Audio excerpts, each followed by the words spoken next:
Welcome back, Math Meal. Today I have a meal with me. This is my dog. Today we're going to be doing something that I think a lot of people look over, and it is the average value formulas. And I think a lot of people don't recognize why it's true. And so I'm going to say goodbye, but I will explain to you why it is the way it is. So the formula is 1 over b minus a of the integral from a to b of the function and then dx. So why is this true though? You can kind of eke out, well, like the integral is kind of like a weighted sum, and then you're taking an average of the averages, which is the average.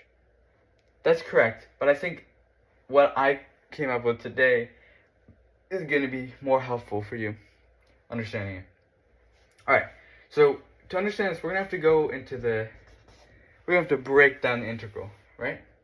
What even is an integral? Well, this is what it is, if I can write. So, this is what the integral is. It is, it's taking me a long time to write out. Right, okay, that's it. So, well, I just want to write as a note that the delta x I'm talking about is, so as a comma, delta x is equal to b minus a over n. And the b minus a comes from like you're doing an integral from a to b. So this in and of itself is kind of like an average. Essentially, what you're doing is you're taking what the limit, which is saying what this converges to, or what this tends to as n goes to infinity. You're taking, this should be 1. You're taking the sum from 1 to n. So you're taking n partitions of the function at that point. So the height, I'll make a graph of the height at that point, so like here.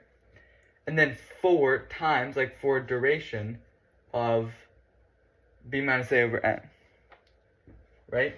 And the reason we take n to be 0 is because we essentially make the width of this going to 0 because n goes to infinity. So you're making infinite partitions, and you're saying what that converges to. So that in and of itself is, let's kind of rewrite it. It's not totally correct, but let's rewrite it. So let's rewrite it as the sum, so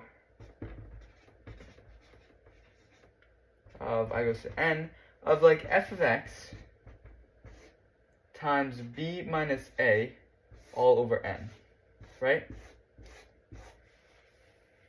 So since you have n partitions, right, you're going from 0 to 1, so you're doing it n times. This part alone, so let me rewrite it as this. So it's this thing, f of xi over n times f of or times b minus a, right? And then n is like, you can think of this going the first partition, the second partition. So I'm just rewriting this in a way that's like kind of separated. This shouldn't be totally rigorous, but it's to emphasize the point. F of xi over n, that is equal to, since you're going from 0 to n, there's n things here, so there's like f of x1, f of x2, all the way up to n, divided by n. And that reminds you of an average. That is the average value of f of x. Because this is going a limit as it goes to 0, it's taking an average value of like all the infinite points, because it's what it converges to, so it's what the average converges to, of the infinite points of f of x for n things. And f of x is going from a to b, because that's what this is here. And the average is multiplied by b minus a. So you're getting an average that is average value of f of x that is exactly what we want from this a to b times b minus a.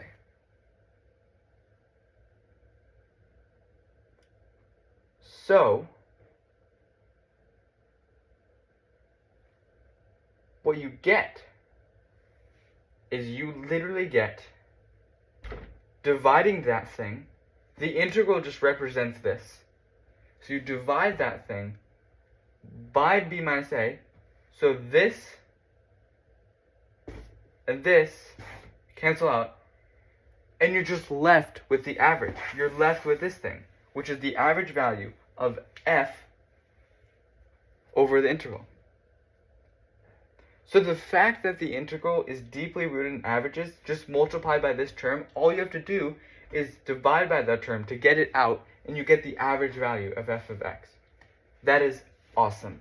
So I think that's kind of makes more sense for terms of numbers of why that would be and why that's the average formula. So now I want to do like a practical case.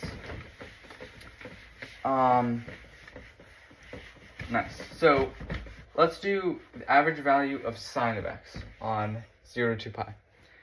So this is actually cool because this kind of plays into my other video about how math, you can arrive at the same answer in different ways. So if you, first of all, if you think about sine of x, right? 0 to 2 pi, so that's like up to here. Or if you think about, I think it's more beneficial to think about a circle. The y value is the sine of x. The average value is, you can assign each like the y value here at a certain angle for theta with the same y value reflected across, and that will be exactly negative, because you know that sine of negative x is equal to negative sine of x.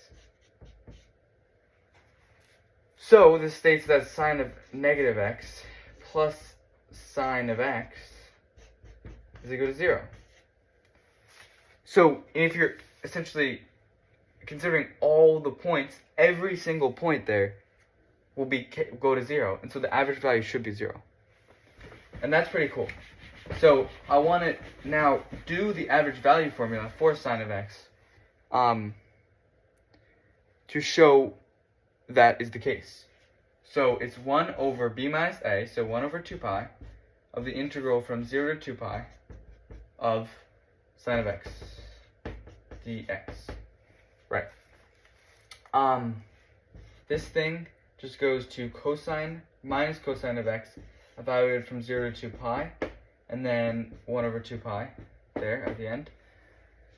This thing goes to minus cosine of 2 pi, which is 1, minus cosine of 0, which is also 1, which evaluates to 1, minus 1, minus 1, which is 0. And then times 1 over 2 pi, but that's still 0.